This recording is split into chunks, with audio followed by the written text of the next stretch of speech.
guys, for today's video guys, naami kuan guys, among i-clarify kung tinuod ba nga kaning biskwit masunog or angay bang isugnod nato.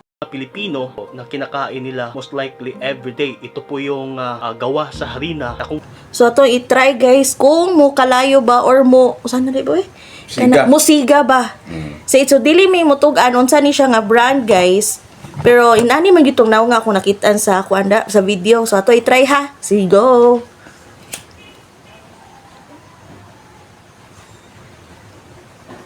Tabang ni siya nga biskwit guys. Kabalo na mo ana unsa na siya nga biskwit.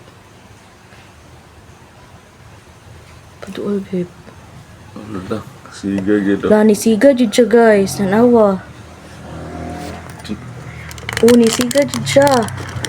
Oh. So tinuod gyud guys ang biskwit oh.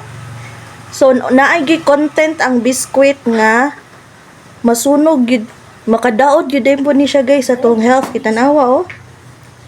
Nasunog gyud siya. Siga gitu guys oh. Nagsiga jud siya tanawa.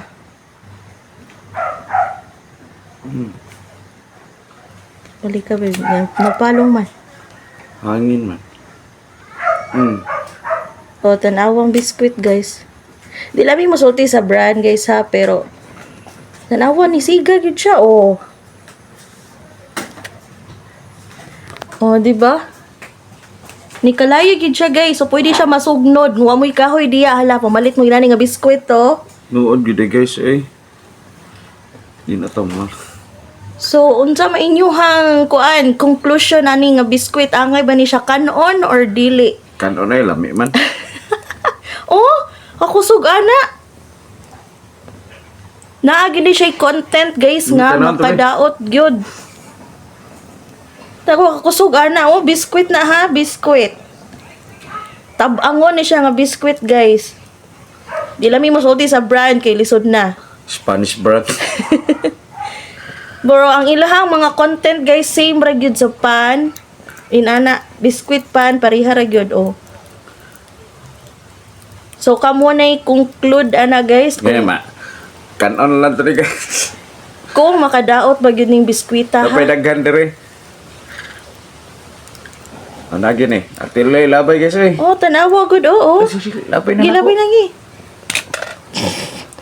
So, mo na to siya guys, among gisulayan. So, naka-conclude jud mi nga musiga gyud ito nga biskwit. So, di lang mi masulti sa brand basta kay musilaob gyud ito. So, that's all for today. Kamo nay conclude ko makadaot ba or dili. So, bye. Thank you for watching.